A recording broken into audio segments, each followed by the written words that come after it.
like repeat the question so that it shows up on here? Yes. Okay. It already did. Just like that. All right, let's do it one more time. Let's draw into that power.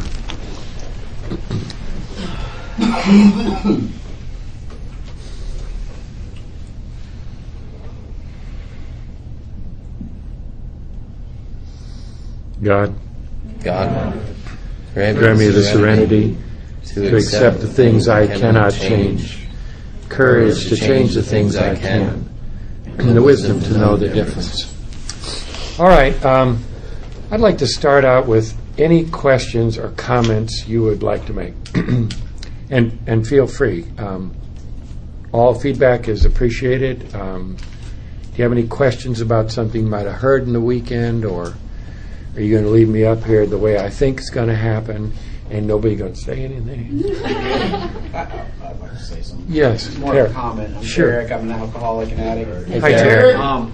There has been this thematic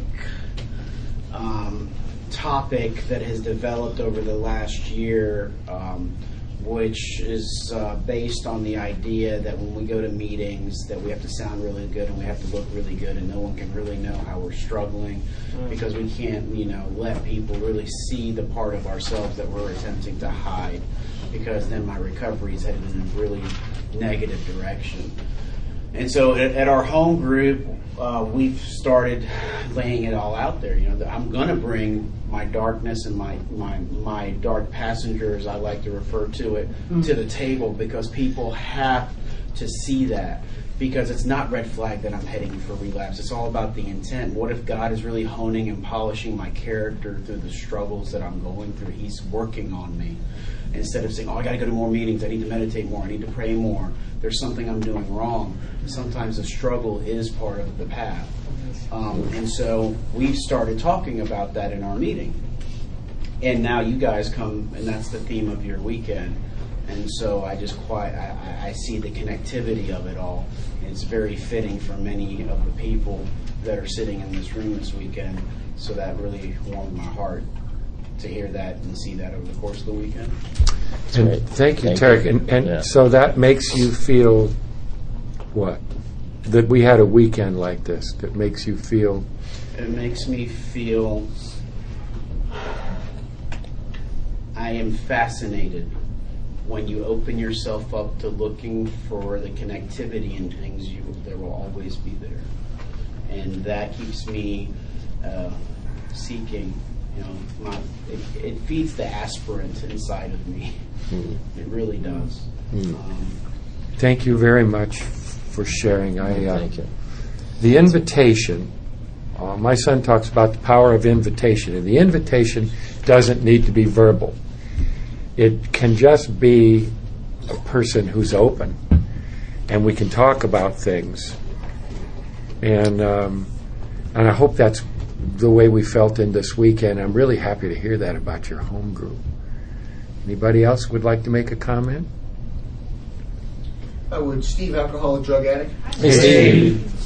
First thing, Mickey, Nate, thank you very much for sharing your experience, strength, and hope with us.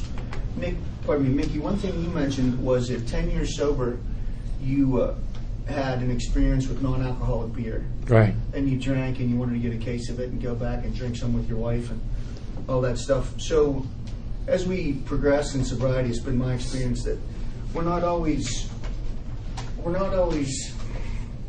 pushed to relapse with drugs and alcohol. Maybe it's attention or working out or being an asshole or driving too fast. Or being an asshole plays a major part in this, but please go ahead. That's another theme of the weekend. But so what would constitute a relapse and then resulting in changing the sobriety date? Oh, I'm glad you brought that up. Yeah, intention. Don't you think? If somebody's setting out to do a drug or to drink to get an effect voluntarily, I think they've got to reset their sobriety date. I was in there drinking what I thought was alcohol-free beer. Does that make any sense to you? Yes. Now, we've had occasion to. I remember somebody had a bottle of Cold Duck, and the group was going to go. It's a purple champagne. It probably doesn't even exist anymore. All right, so it's a kind of a champagne. And the people in the back seat were trying to get this thing open, and they could drink, and he couldn't. He was alcoholic. He said, "Give me that thing." And he put it in his mouth and, cranked the cork out of it and got a major shot down his throat. He did not change his sobriety date. He did not go back to drinking. He had to stand in the stupid row for a while. We have one of those. Do you guys have that? No, I'm just kidding. But you know what I'm saying? But the intention, it's like taking prescription meds. Is my intention to mitigate the pain in the surgery I just had in my foot, or I'm now enjoying floating? And we got to look at that. We got to look at it. Because I like intoxicants, but I don't ever want to go back. So I did not reset my sobriety. And I'd like to chime in on that as well, because I've had a couple, but one that stands out for me, where I had been sober a period of time, and I was out to dinner, and I had a dessert. Right, I wanted a dessert. I didn't want a dessert soaked in alcohol. Right, but that I don't know what it was, to tell you the truth. That's but what happened was I'm out, zero intention. I wasn't plotting this. I wasn't planning this. I didn't intend to have alcohol touch my system. But what happened was I took a bite of this dessert, and all of a sudden I tasted it. I knew it was alcohol. And when it talks about in here, we recoiled as if from a hot flame, that's the experience I had to that. I was immediately sick to my stomach. I felt repulsed. I was scared. It wasn't like I wanted to jump on the wagon and just start going for it again, which is kind of strange because I have always been victim to that physical compulsion. And in that moment, God didn't let me go there, is the best that I can understand it, But it definitely wasn't my motive to just eat 6 desserts and time I tell people, if I'm going out, I ain't going out on Mother Murphy's rum balls, you know what I mean?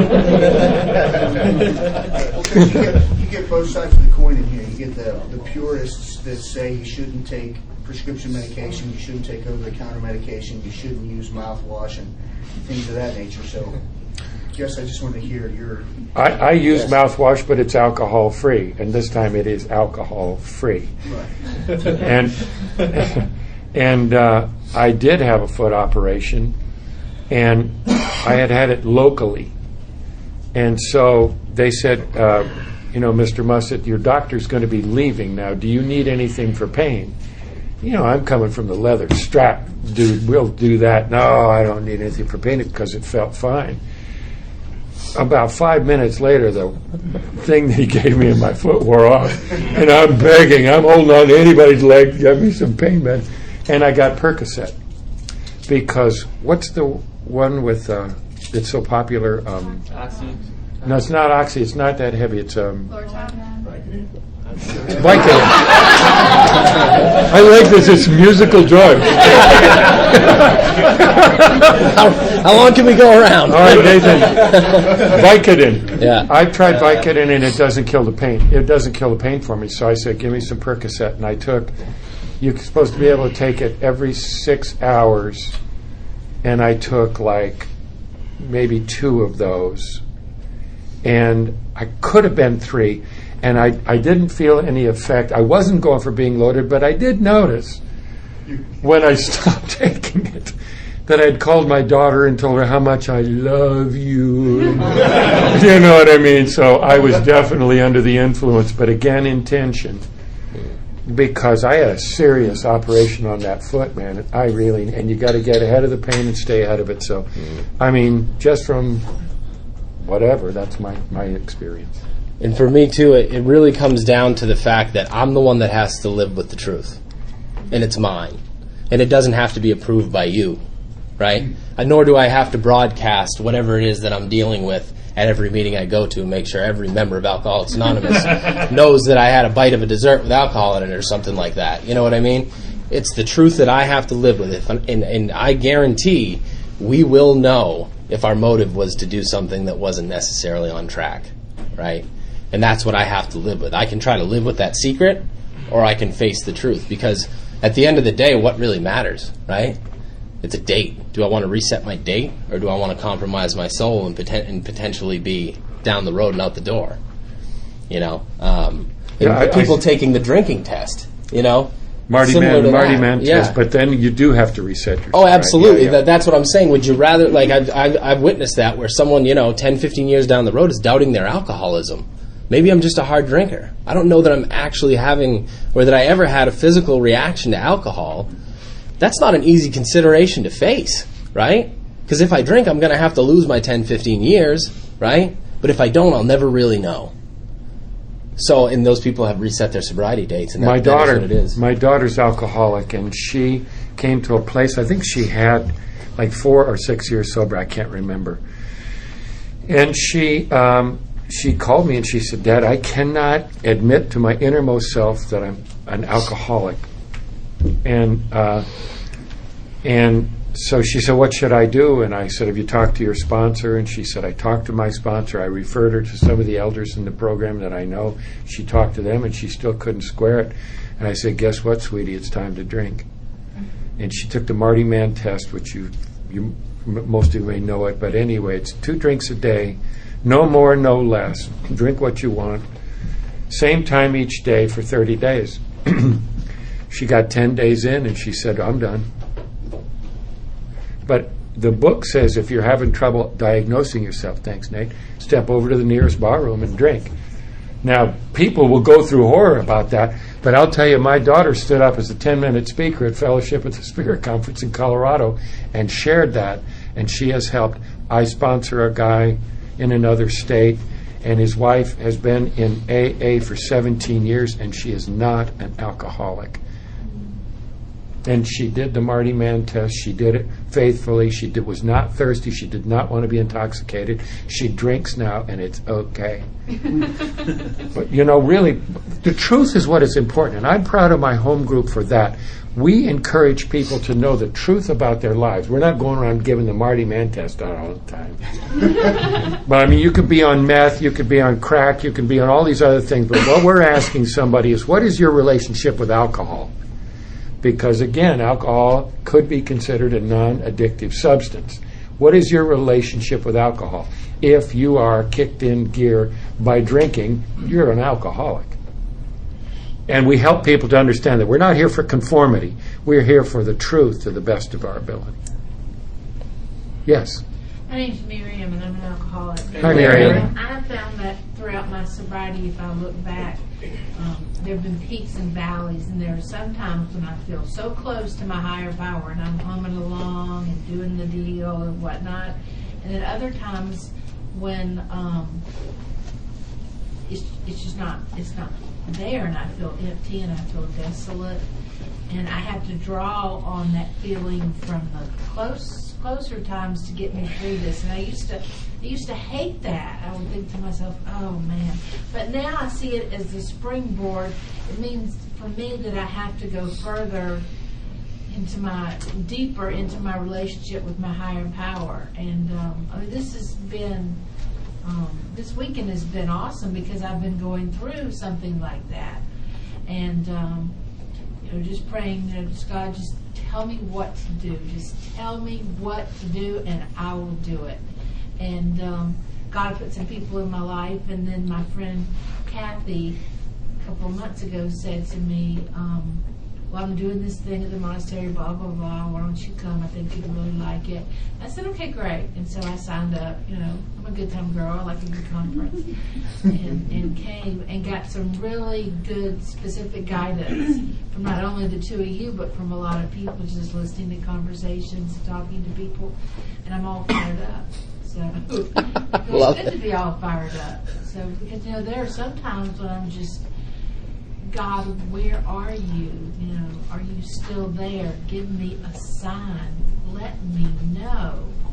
And but thank you so much for being here. Thank you, Miriam. I'll tell you, 40% or 60%, because I can't remember numbers very well, of the Psalms are complaining to God. Where are you? What is up? How long do I have to dangle over the Grand Canyon here? One of the things that I've noticed, you mentioned that it was in your spirit that you had that highs and lows. I watch our finances, and our finances are slim pickings. And I remember in my pages, complaining to God, we'd like to have some money here. And he wrote back, you don't need more money, son. You need more God. And which is like, we have lived almost 14 years really on God. But what happens is, I need brick walls in my life because I will just exactly what you said, I will reach out more firmly in my faith, because I can't kid myself that selling all of our furniture right now is going to solve the problem. What happens is it'll happen the next month and we won't have anything to sit on. Make any sense? God means business. He absolutely means business. He is willing to go to any length for my victory over alcoholism. And when he kicks it in gear, man, it is like, I look like a basset hound, man. I mean, they're on my shoulders. Yes.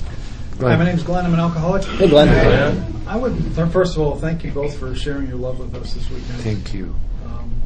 I would like to hear a little bit about your experience with taking a man through the steps as far as time and quality, and quantity, time and effort. I'd also like to hear, as the second part of that question would be, if a man slips, what's your experience with that? That's my question. Did everybody hear the question? We wants to know our experience in taking men through the steps, the process, the time, the quality, whatever, and then what happens if he slips in regard to that, in taking him through the steps or not. So that's the question.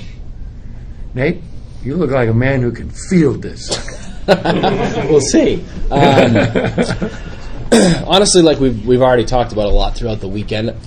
For me, the process of taking someone through the steps cannot be academic. It can't be process execution to the T, right? Because that's what I know how to do really well. It's easy. I want to teach someone the process. To kind of facilitate an experience is something much different that I've never quite experienced up until current sponsorship, where it wasn't necessarily learning more and knowing the book and saying, oh, I see it there, but I don't feel it in here. And for me, that was the disconnect.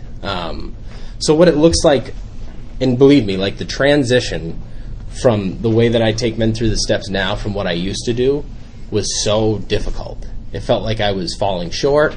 I should be doing something more. If I'm not giving them a line-by-line experience, I'm letting them down. They're going to be missing out. Where's God in all that, right? Since when am I responsible for what God does with people's lives? So basically what it looks like for me is that it's not an instructional experience. It's more of an organic dialogue, interaction. Let's make what's in this book a part of you kind of thing. How do I get this into me, right? And that's what's done for me as well, where a lot of the time I have to face some pretty uncomfortable considerations because it's not just here. It's like all of a sudden I'm looking to find it in me. What I do is I meet with people once a week for an hour, usually no more, no less, an hour. And we just dive right in, and every situation is different, I guess, to an extent, because as it turns out, a lot of the people that I work with are not necessarily people who have just come to Alcoholics Anonymous and have never seen the big book before. That's just kind of the workload God's given me over the last 4 years, it seems, is people that have been sober 5, 10, 30 years that are dying in Alcoholics Anonymous and want to have an experience with the book that they've been lacking. So I can't speak to everything. I can speak to my experience, and what it is everything we do is out of this book, 100%. But it's not going to be an educational experience. I'm not going to try to sit you down and teach you more, right? It's more about the experience. And what does that look like? And usually what it does, like I spoke to maybe throughout the course of the steps, is we talk through it, right? We talk through it. We qualify you for alcoholism first and foremost. And I won't go through all 12, obviously, but that's what it looks like. Usually it's exercising a step together on the phone, usually, face-to-face if possible, but a lot of the time it's not. And so we'll talk through maybe, the first half of the first step. See what your relationship with alcohol looks like, right? There's 43 pages. That could take us like 6 weeks to read through, right? To be honest. You know the book. Like, that's what I'm saying. Most of the people that I work with, I'm not trying to teach you anything more. You know the book. You know it well. Just as good as I do. So let's see what we can do here in terms of integrating this into your actual being. And that's how that comes about, like that. And inevitably, it happened to me, it happens to everyone that I work with. When I was forced to kind of exercise the steps this way, I felt like it was an outer body experience. It was so uncomfortable and so different, and it forced me to look in areas that I hadn't necessarily considered, right? But what happens is, too, we talk about whatever it is we're talking about, the step, and then there's that week in between where I spend, or they spend, that full week in consideration of whatever it was that we were talking about. Because what we do is scratch the surface. We chip at the top of the iceberg. But what's really going to happen in terms of that transformation for that individual, we need to set the ball in motion rolling in the right direction. And that's what happens during our 1 hour talk. But there are a whole lot of hours between that hour and next week that they get to really dive into that consideration with God and be uncomfortable and not have a box to check, to just be and ask God, what's going on here, God, right? What does this look like? What does my powerlessness over alcohol actually look like? And sit in meditation and consideration and actually consider that. People are like, can I write something? Can I do something? No. Just try to be, right? Because that's harder than writing and doing. So that's what it looks like. It's more of it's an interactive thing. And, and again, like I said, there was a time where I thought for sure I was falling short, that by not taking people line by line, because that's what I knew how to do previously, that I was somehow missing the point. And I can tell you sitting here now, that's absolutely not the point. The transformation that I've seen in people's lives as a result of what I'm talking about right now speaks for itself. And it's not a testament to me. It's not a testament to Mickey. It's a testament to the power of God. And what is kind of a testament? Okay, it's kind of a testament to Mickey. But the reality is it's not about the sponsor. It's about God. Right? And if I'm opening myself up to be a vessel for God, I have to have the faith that it's not my responsibility to produce an outcome for this person. If God's got them, usually that's my belief. If God brings someone to me, He's already got them. Right? I just need to facilitate this experience to the best that I can and let God do His work. Right? And what was the second half of your question? That was a slip. The slip, that's right. What's your experience if someone does? Yep. And there have been instances where, again, before I started being honest with myself, I would basically work with someone forever if they slipped 100 times. Sometimes I find that it's not effective, right? If someone, maybe it's just I'm the easiest guy to come back to, right? Sometimes I find that that's the case, where if someone slips and they just don't want to go through the discomfort of circling back with someone else, they just want to kind of pick up where we left off, a lot of instances, right? Which is not necessarily, helpful in terms of growing and being uncomfortable and all that. But then there are instances, like I said, no two situations are the same. I have a man that I work with currently who did, in fact, go out. And I talk about this stuff with my sponsor. Like, should I do this? I don't know. I feel conflicted, right? And it's not like a yes-no, just easy situation. It's like, it's very subjective to the situation. So to have objective conversations with our sponsors is extremely helpful in hashing out the truth. Like, what's my motive here, right? Am I trying to save this guy? Do I think that I'm the only person on planet Earth that can bring him to where he needs to be? Because that's true sometimes, and that's not necessarily the case. But for this example in particular, this man, I had worked with him for maybe a year, and he had been sober a period of years before that, and he disappeared. And he just didn't disappear on alcohol. He disappeared on hard drugs, and he really went for it. And he basically just about killed himself to the point where there was nothing left. And there was something in me that just felt, because he had called me and he said, I'm done. I've been out for the last 6 months. I've got nothing left in me. Will you pick back up with me? And originally I said, I don't think so. That was just what I felt. It felt like the right thing. Like, I don't want to get back on the carousel. And it's not because I don't love you as a person. I just don't know that it would be the most effective thing. And this doesn't always happen, but what happened was, is as I walked away from that initial conversation, this guy's his name just kept burning in my mind. That doesn't always happen, right? So 3 months go by, and it's still there. I'm just like thinking about this guy. And it's not like I'm trying to, it's just there. So I call him, and I was like, I just can't shake the feeling that God's not done with the work we have to do here. I know I said no initially, but if you'd still like to get back involved here, I think we can do something with it. And the reality that came out, because it wasn't necessarily let's go back and make sure you have a good education. It's like, what wasn't going on? And as it turned out with this particular instance, there was a pile of amends this high that had never been dealt with. Right? That man went on a fury and took care of all those amends, and he's been sober ever since. So I don't know. There's no necessarily right or wrong answer. In that particular instance, it worked out, and then there have been other instances where it wasn't there.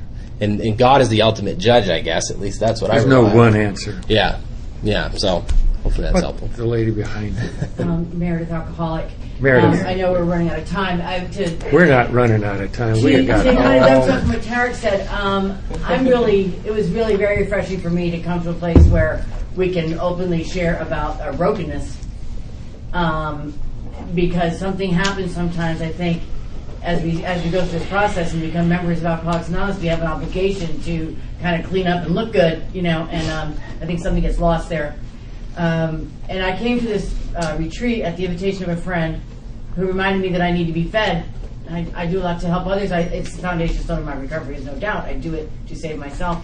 But it sometimes takes the wind out of my sails. On top of that, having had an experience in sobriety where I've lost a significant amount of people in a very short time. It meant a lot to me. And I never shook my faith in God. In fact, it galvanized it in a way. But I find times where I have the dark night of the soul. And I come in here, and I think I'm coming with this big book experience. Bring your highlighters and bring your pens, and we're just going to study the daylights out of this thing and get more revelation. And instead what happens is an intersection of the text and the experiences, which I find amazing how you two, what your experience has been and the way you work with others and what you discover as a young man in sobriety and what you have walked through continue to go back to being lashed to God, being driven back to God again and again. But what I see how it applies, not only that, which has given me such great hope, but also, God does not make too hard turns those who earnestly seek. I come to this place at this time, and I see evidence of these three spirits that have left me that are here. But it also drives me back to the practical application of this program. And in it is, at the crux for me, it is 10, 11, and 12.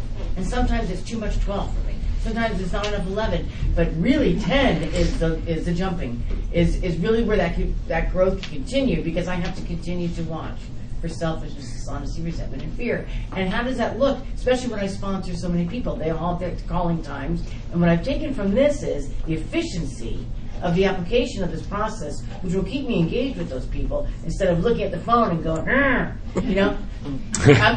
calling them all together. And thanks to what I've heard here, there's a more efficient way we can look at 10 every day. I was introduced to the 10 as an inventory. It's written, blah, blah, blah. And then I heard someone speak last year who said that nightly review is more about how well did I do this thing during the day, those 4 steps. And so now, when I'm open, I get a message of how this can go forward, and I can continue to help them, but also continue to hold them to what they need, because that's what it's about, how they can stay close to their God. Then we have that to share. Yeah, so that's been tremendous, absolutely tremendous. And there was one more thing I was going to say, but in the spirit of this group in this meeting, I don't remember what it is. Hey, it's a kind of another theme. That's right. It's the Alzheimer's AA theme. It's the third A, Alzheimer's. Mills, I'm sorry, thank you. Thank you. Mills Alcoholic. Hey, Mills. I've had a huge experience with psychotropic drugs for depression, drugs for anxiety, and they've been a huge part of my story until recently. I took myself off them. I was also drinking hot beer, which I don't think is the right way to go off them months ago. But at this point, I'm totally off them and having a kind of a different experience than I've had previous, do y'all have, I know there are a lot of opinions, ranging from people, meetings telling people to stop using, depression medicine altogether, and, you hear stories about people killing themselves to, maybe integrating it as part of your routine, and I just don't know where I stand because I've seen them as both helpful and harmful to my spiritual experience, so I was just kind of wondering what y'all's opinion or insight on. And also, this is unrelated, but you mentioned steel on steel as a soul crushing exercise, stealing exercise. I've had a pretty similar experience. What is your opinion on a steel on steel group today? We'll take the first one. Let's go to the drugs first. Dr. Mussett here decided early on in counseling my brother alcoholics that I got it wired down. We're not going to take any antidepressants. We're not going to do that thing. I got this guy off Prozac and he wanted to kill his parents. And I said, I think you ought to be taking Prozac. And so that's how that one worked out. But here's another instance. I was standing down in my home group. We meet in the basement of this church, big surprise. And this woman, 5 years sober, was standing there in the room, and we were practically the only two people in there. And she looked at me like this, and she said, "Mickey, is this all there is?" And she didn't need to spell out what she was talking about. I said, "Absolutely not. There is so much more." In 4 months, she got rocketed into the fourth dimension. She gave up 12 years of Prozac on her own. I didn't say squat. I didn't even know she was doing all that. And she got off Prozac. She got rocketed into a fourth dimension. And she had an opportunity, Mills, to work this out of the book the way we've been talking this weekend. There's tremendous power here. Normally I tell people, talk to your doctor about weaning off. Now, if you've already got yourself off, that's another experience. You just keep an eye on it. I met a guy in Boulder, and man, I'm telling you, this guy was sketchy. He was bobbing and weaving, man. I didn't know him, and he comes up and he was like almost ghosting me, and he was fractured. And I said, "What's going on?" And he said, "My doctor's got me on some things." And all the names, I enjoyed everybody putting out another name of the drugs because I don't know them. And anyway, he laid out these names, and I said, "Would you talk to your psychiatrist? Why don't you talk to your psychiatrist and see if that can maybe be dialed down a little bit? This guy's got a top secret clearance. He's doing work for the Defense Department. I'm trying to save the country." Anyway, so he did that, and we did some work together, and you know what? He got off of the drugs. The drugs were absolutely spooking the hell out of him. I'm not talking about a judgment here. I'm talking about an experience. The drugs were spooking him. He got a chance to work the programs on alcoholism, and he's doing fine. So that's my portion of the thing, and then I'll let you talk about steel on steel. Mills, did that address it in the least? Yeah, absolutely. Okay. I'd like to just add on one thing to that, too. It's similar to the recovery date thing. That's really nobody else's business. We don't have to broadcast what we're doing with our doctors and Alcoholics Anonymous, right? I don't know, because I've had the same experience where I've absolutely seen individuals, work with their doctors to get off of medication, go on and have a very abundant life. But I've seen other instances where, very similar to what Mickey was saying, they get off and things just fall apart. There's a literal medical thing going on, and we can't pretend like that doesn't exist. We're not doctors, right? But we play one on TV. Yeah. We do, yeah. So, but in terms of the steel on steel exercise, I mean, I guess I don't really have an opinion one way or the other at this particular period of time. Do I think it was... There was a time in my recovery where that was a great exercise in camaraderie and vulnerability for me, and it worked well when I did it. I did it with people I trusted, and that worked really well. And I did it with people, like I mentioned last night, that I didn't trust, and that was a horrible experience, right? I just forced myself into it because I thought it would be good. Do I think it's a could I push aside my program and just do steel on steel and be okay? I don't think so. Actually, no, not.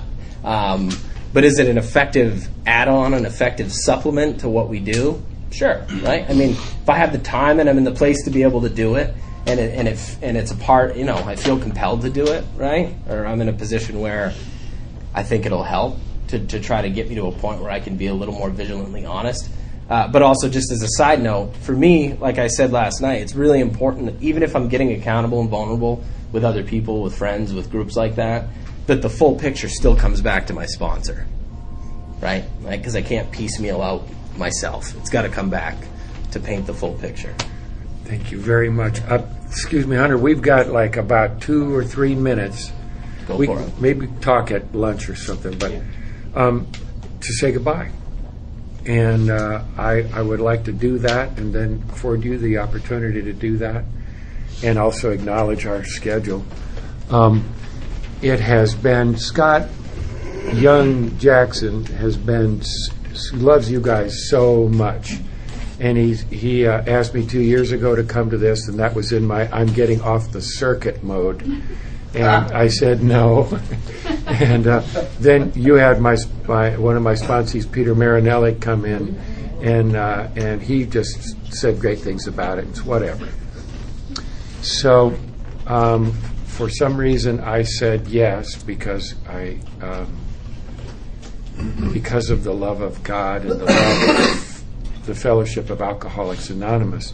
And I have to say it's been really wonderful for me to be with you. I'm glad that we didn't, even if we might have had divergent opinions or experiences, we didn't take the time to go into conflict with each other. It's been, there is such a thing as, I can't remember what it's called, but it's active listening. And I have felt that we have been with you in active listening this whole weekend. And it's been a real honor. And I love you. And I am going to miss you. That's this thing happening again. And so I'll take you with me down the road. Thank you for your hospitality, for your love, for your hard work in the program. I'm glad to see so many newer people coming in here and giving this sucker a shot. It is so worth it. God bless you and keep you. You'll surely meet some of us as you trudge the road of happy destiny. May God bless you and keep you until then. Thank you. Thanks, Mickey.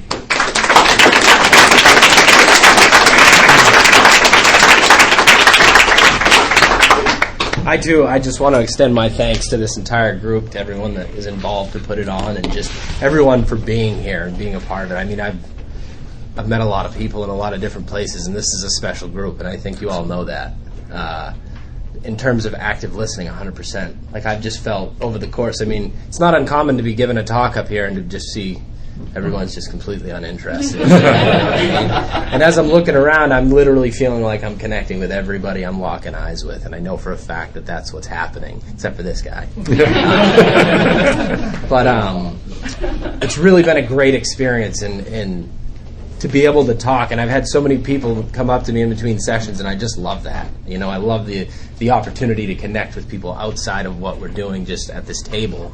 And I know I'll be talking to some of you in the future, right? Because that's what happens. We make these connections, and they're not necessarily, and like, we talk about, Mickey, we're not just here to be the entertainment for the weekend. No, we didn't come here to dance, in case you hadn't noticed. And sometimes that is the case, right? You go to a conference, you get entertained for a weekend, you go home, right? It's bigger than that. Like what we're talking about here, it's so much bigger than that. And it's so much deeper. And the fact that multiple people have said, we've never really kind of had an experience like we've had over the course of this weekend. It's been different, right? I guess it's a relative term, but I'll take that as a good thing, But it's so at the same time, I just want to reiterate, the hospitality's been amazing.